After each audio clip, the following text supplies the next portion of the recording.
नमस्कार, स्वागत है आपका। मैं हूं हेमंत चढ़ाड़ बहुजन न्यूज एमपी में, जहां आपको मिलती हैं दमोह और मध्य प्रदेश की हर बड़ी खबर सबसे पहले, सबसे तेज। प्रधानमंत्री नरेंद्र मोदी आज से 2 दिवसीय दौरे पर गुजरात में रहेंगे, जहां वे 82,000 करोड़ रुपए से अधिक की विकास परियोजनाओं का उद्घाटन करेंगे। यह ऑपरेशन सिंदूर के बाद उनका पहला गृह राज्य का दौरा होगा। 26 मई को पीएम मोदी वडोदरा, भुज और अहमदाबाद में रोड शो करेंगे, जिसमें S-400 मिसाइल, ब्रह्मोस और राफेल जैसे लड़ाकू विमानों की झांकियां भी प्रदर्शित होंगी। अहमदाबाद में सैनिकों के कटआउट्स भी लगाए गए हैं।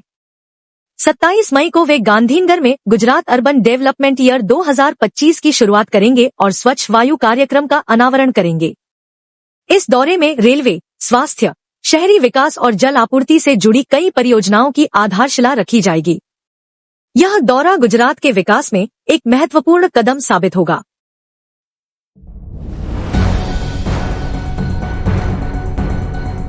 भारत और विश्व स्वास्थ्य संगठन WHO ने हाल ही में एक महत्वपूर्ण समझौता ज्ञापन MoU पर हस्ताक्षर किए हैं, जिसका उद्देश्य पारंपरिक चिकित्सा पद्धतियों को वैश्विक स्वास्थ्य प्रणाली में एकीकृत करना है।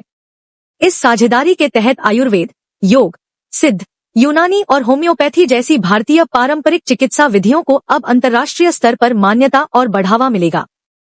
भारत के इस प्रयास को केंद्र और राज्य सरकारों का भी समर्थन मिल रहा है। बिहार के स्वास्थ्य मंत्री मंगल पांडे ने हाल ही में घोषणा की थी कि ANM, आयुष चिकित्सकों, मेडिकल ऑफिसर्स और विशेषज्ञ डॉक्टरों की नियुक्तियां जल्द पूरी की जाएंगी। वहीं उत्तर प्रदेश की योगी सरकार हर मंडल में इंटीग्रेटेड आयुष महाविद्यालय स्थापित करने की योजना पर कार्य कर रही है।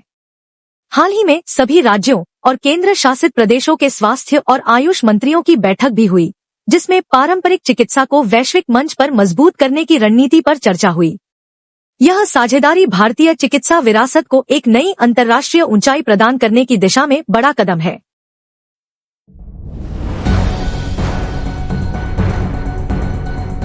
सागर मध्य प्रदेश कलेक्टर संदीप जी.आर. के मार्गदर्शन में सागर जिले में बच्चों के पोषण और स्वास्थ्य सुधार को लेकर एक अभिनव पहल ने सफलता की नई मिसाल पेश की है। आंगनबाड़ी केंद्रों में अब परोसी जा रही है रंगीन रोटी, जो न सिर्फ बच्चों को आकर्षित कर रही है, बल्कि उनके पोषण स्तर में भी उल्लेखनीय सुधार ला रही है। यह रंगीन रोटी गेहूं के आटे में चुकंदर, धनिया पत्ती, पोषक भाजी और बेसन जैसी पौष्टिक सामग्री मिलाकर स्वसहायता समूहों की मदद से तैयार की जा रही है। बच्चों को इसका रंग और स्वाद बहुत पसंद आ रहा है, और सबसे अहम बात यह है कि इसे बनाने में किसी अतिरिक्त लागत की आवश्यकता नहीं है। इस पहल के चलते बच्चों की आंगनबाड़ी उपस्थिति में वृद्धि दर्ज की गई है, साथ ही अभिभावकों में भी पोषण के प्रति जागरूकता बढ़ी है। जिला कार्यक्रम अधिकारी ने सभी आंगनबाड़ी कार्यकर्ताओं को निर्देश दिए हैं कि वे बच्चों के साथ साथ गर्भवती व शिशुवती माताओं को भी नियमित रूप से रंगीन रोटी और मुनगा युक्त सब्जी उपलब्ध कराएं। Collector Sandeep G.R.. ने इस प्रयोग को और व्यापक रूप देने हेतु इसे अब शालाओं के मध्याह्न भोजन कार्यक्रम में भी लागू करने के निर्देश दिए हैं। इसका उद्देश्य बच्चों को बचपन से ही पोषण युक्त भोजन देना और स्वास्थ्य के प्रति संवेदनशील बनाना है।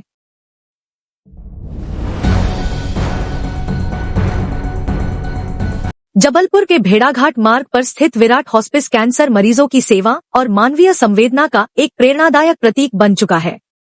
महिला संत साध्वी ज्ञानेश्वरी दीदी द्वारा वर्ष 2013 में स्थापित यह संस्था अब तक 2600 से अधिक कैंसर पीड़ितों की निःशुल्क सेवा कर चुकी है।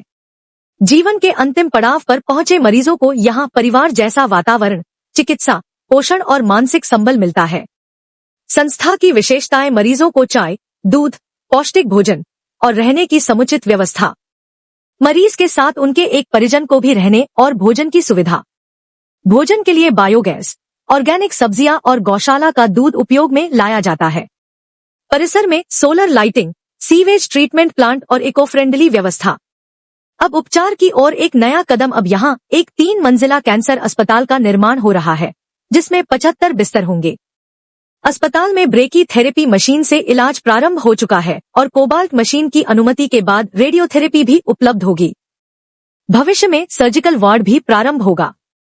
साध्वी ज्ञानेश्वरी दीदी की यह पहल न केवल नारी शक्ति का प्रतीक है, बल्कि यह बताती है कि सेवा, करुणा और समर्पण से जीवन के अंतिम क्षणों को भी गरिमा और सुकून दिया जा सकता है।